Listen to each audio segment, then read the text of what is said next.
It's time for the 420 Radio News, covering the latest headlines in consumer cannabis, medical marijuana, and industrial hemp.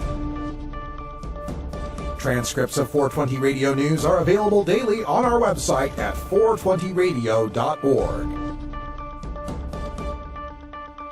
Now, here's Priscilla Simon.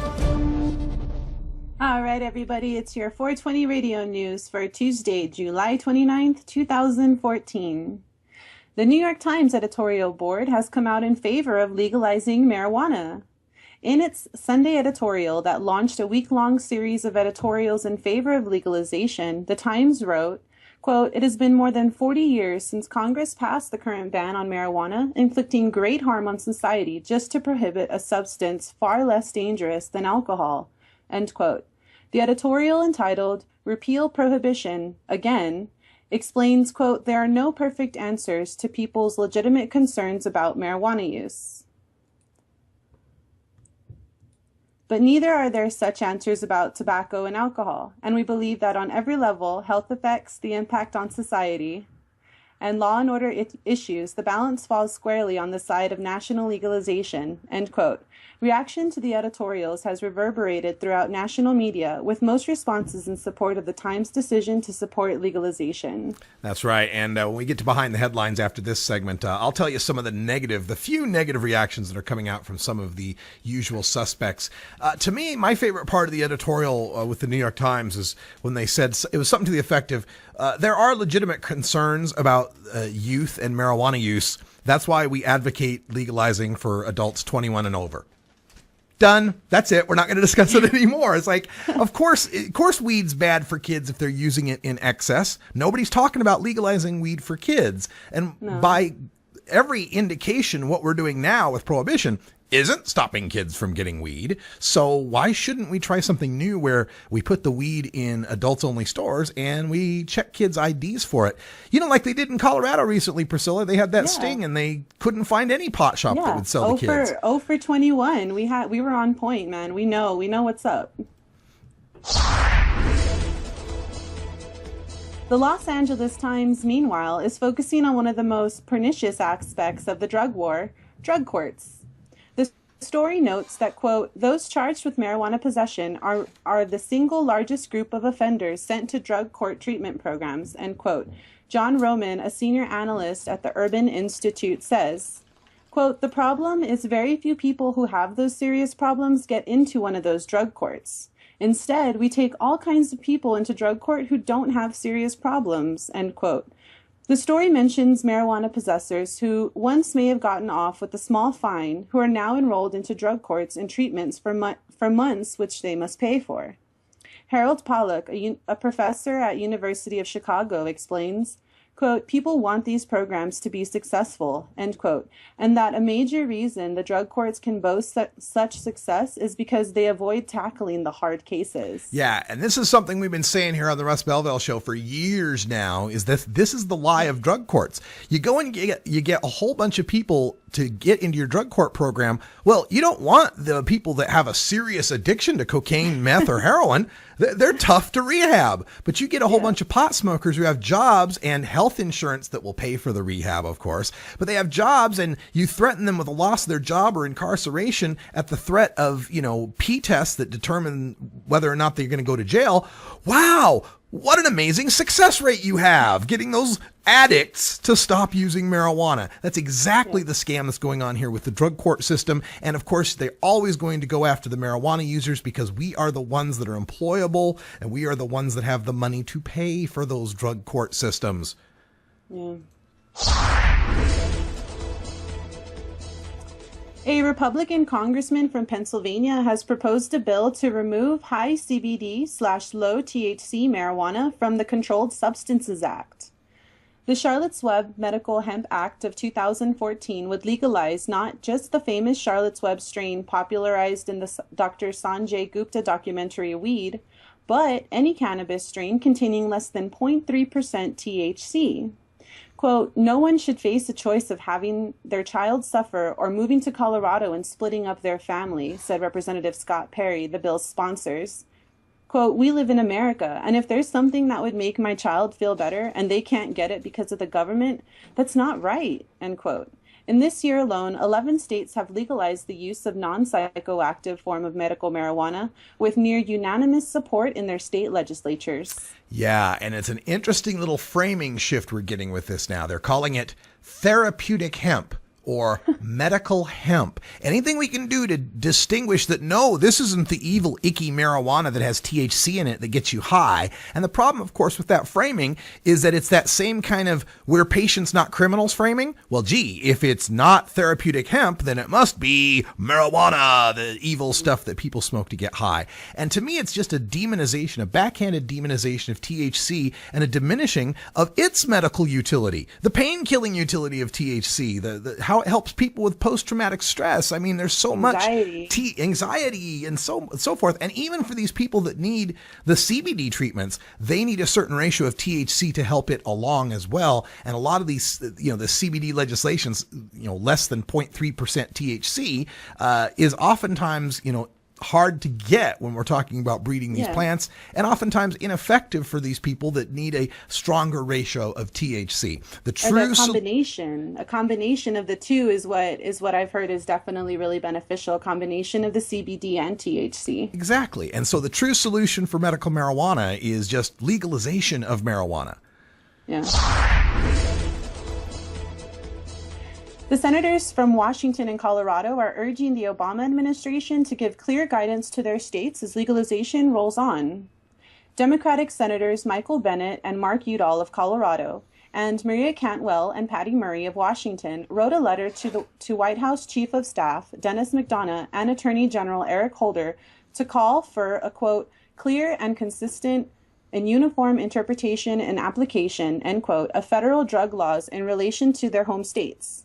Quote, "We believe the federal government should support Colorado and Washington states' effort to establish a successful regulatory framework in a way that achieves greater certainty for local officials, citizens, and business owners," end quote, in the cannabis industry, the senators wrote in the letter dated Monday. The senators said that uncertainty regarding the implementation of federal laws restricting possession and distribution of marijuana, quote, "may undermine our state's ability to regulate the industry adequately."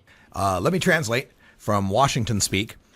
Hey, there's a whole bunch of people here that are making money, and they want to donate money to political campaigns, but they're afraid their ability to continue making huge gobs of money is going to be impacted if, say, a President Christie shows up or some Republican ends up in office and starts calling the federal dogs on all the alphabet agencies on all these guys trying to make stacks of money. So in the interest of making stacks of money, could you come up with some, consistency here on how these businesses can move forward, reaping their stacks of money and hopefully donating it to some of our political campaigns?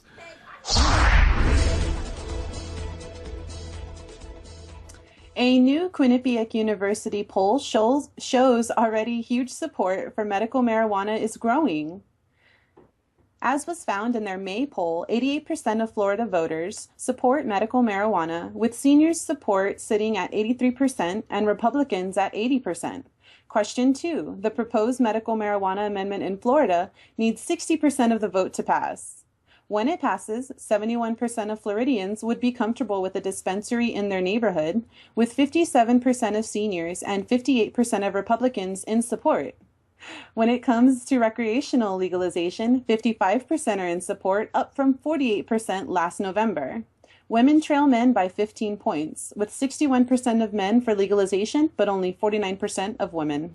And still, though, that 49% is a plurality. It's like 49 versus 45 that are against it. So even though women are far, far behind, like they usually are in support for legalization, they still support legalization. And even the scare story of, oh my God, there's going to be a pot shop in your backyard, doesn't scare people either. The seniors and the Republicans are probably going, well, good, I can walk to it.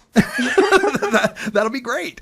Oh, man. And to have this happening in Florida, the home of Kevin Sabet and the University of Florida Drug Policy Institute that he leads up, that's just a sweet icing on the cake. Oh, yeah. The sluggish rollout of Washington State's legal marijuana market is putting a damper on marijuana tourism. According to Allison Holcomb, who drafted Initiative 502 that legalized marijuana, just 80 of over 2,600 growers who applied to the state have been issued growers' licenses, with only 30% of land allotted to marijuana grows currently licensed. Currently, the system is a disaster, end quote, says John Davis of the Coalition for Cannabis Standards and Ethics, who explains, quote, there's not enough marijuana to sell, end quote. Compounding the issue is Washington's requirement to separate growers, processors, and sellers, unlike Colorado, where a business must consolidate all aspects of the marijuana trade. Licensed growers have taken advantage of the artificial scarcity by inflating prices and neglecting quality, causing one retailer, Ramsey Hamid, of Vancouver's Main Street Marijuana, to temporarily close his doors in protest over price gouging and products littered with stems and leaves. Yeah, pretty sad stuff. I was reading this off the Columbian, one of the local newspapers for, Southwest Washington. We're actually in contact with Ramsey Hamid out there at Main Street Marijuana, and may set up a situation where we'll either interview him live there at the shop or do a whole live show there from the shop. But we'll have a great perspective from one of these shop owners on how we're dealing with Washington State's rollout, which by all accounts is really messed up, and we're looking forward to working this out. Legal marijuana in Alaska will be a $251 million industry that will generate $20 million in new tax revenues annually. That's the message from a new report by the Alaska Cannabis Institute that estimates roughly 95,000 Alaska adults will be legal marijuana consumers in the first year of legalization. Alaska and Oregon will both be voting on adult recreational marijuana legalization this November. All right. Good news coming out of Alaska. $251 million industry, $20 million in tax revenues. In Oregon, we're looking at what was estimated at $38.5 million in new tax revenues. And I believe a lot of the difference here will be that Alaska is going to have a higher taxing scheme than Oregon will. Oregon's going to be a pioneer here by taxing marijuana by weight, not by sales price. See, when you tax marijuana by sales price, like what's going on in Washington and in Colorado, there's incentive to keep the price high because, 10% of a $200 ounce is $20. 10% of a $100 ounce is $10, right? You want to keep that price high so that you can get your tax revenues for the state. In the case of Oregon, Oregonians hate sales tax. We hate anything that resembles a sales tax. So we're going to tax marijuana by the ounce, $35 an ounce. Hey, state makes the same $35 on a $200 ounce than it makes on a $100 ounce. And there'll be incentive there to sell more ounces if you want to get more tax revenue. Every incentive to license as many growers as possible so you can make that tax revenue. I tell you, between Colorado, Washington, Oregon, and Alaska, we will have shown you all the best ways to legalize marijuana for the states that come around in 2016. California, we're looking at you. Take note on what we're doing right, figure out how to fix what we're doing wrong, and knock it out of the park in 2016. Yeah. Alrighty then.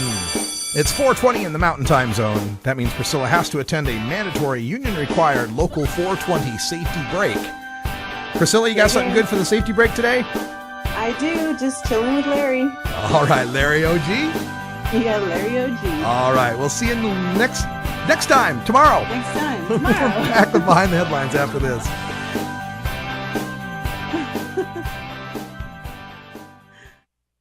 You can get 420 Radio on the go with the TuneIn Radio app for all mobile platforms. Go to rad-r.us/420TuneIn